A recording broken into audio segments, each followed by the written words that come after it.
We are back with Dr. Jamila Speaks, OBGYN with Novant Health, Woman Care, Dr. Alvin Powell, Cone Health, Chief of Health Equity and Chief Medical Officer with Annie Penn Hospital, and Dr. Nairi Thorne, gastroenterologist with Wake Forest Baptist Health. All right, we have your text questions for them. The first question is, if I've had both Pfizer vaccines, will this protect me from the new variants of COVID?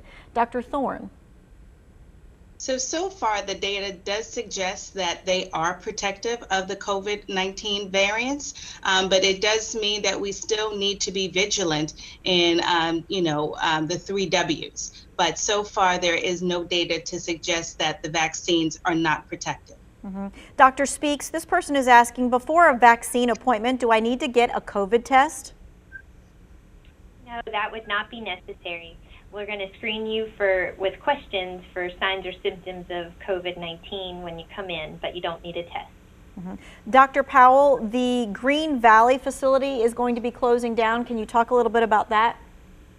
Right. The Green Valley Hospital was an incredible institution, took great care of patients who had COVID-19, and it helped to allow the other hospitals to take care of less COVID patients and be able to continue our surgeries and other procedures. The hospital is closing because the numbers have reduced, but it is not a reason for anyone to think that this pandemic is ending.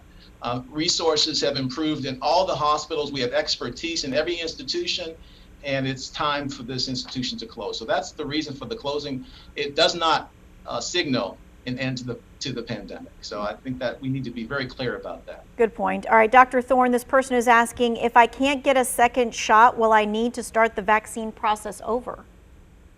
So the thinking is that if you're not able to get your second shot exactly at 21 days or 28 days, you are still eligible to receive your second shot a couple of weeks after. Would not wait for many months, but you should try to get it as soon as possible. All right, Dr. Speaks, this is definitely one for you. Is the vaccine safe for breastfeeding mothers? Yes, so the American College of Obstetricians and Gynecologists and Society for Maternal Fetal Medicine are great think tanks in our country for obstetrics. Both say that lactating women should be able to receive the vaccine safely. All right, Dr. Powell, this person says, for someone who's healthy and in their 30s, what group am I in for a vaccine? Will it be several months before I could possibly get a shot?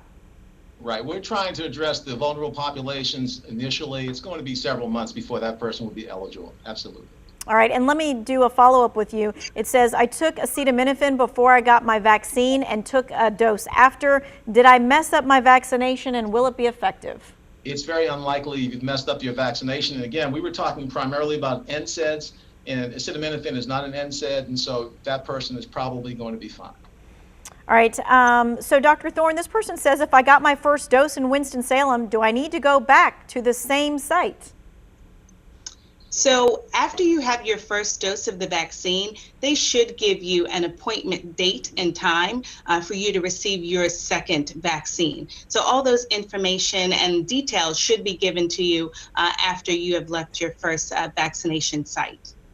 Okay. Dr. Speaks, this person says, if you have had both shots, is it safe to be inside with people who have not had their shots? I think it's important for us to continue to do our social distancing, masking, and hand hygiene until we can get more immunity within the community. Okay, thank you. And so, Dr. Powell, this person says, should people wear double masks for all types of masks out there? I don't think that that's a requirement. I think that a regular surgical mask is adequate for protection. Okay. Dr. Thorne, what are the main symptoms people feel after getting the second vaccine shot? We have about a minute left. There are some very common side effects.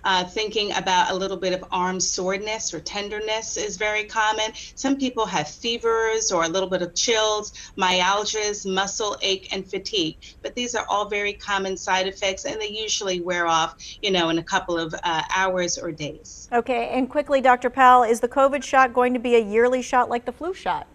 We don't know that yet. There's a great possibility that it might be, particularly with these variants that are coming forward. All right. Absolutely. Thank you so much for taking all of those questions very quickly, rapid fire. We appreciate it. Thank you so much for joining us today and learning about the vaccine. We covered a whole lot in the last 45 minutes. If you missed any of it, don't worry. We have it all on our website.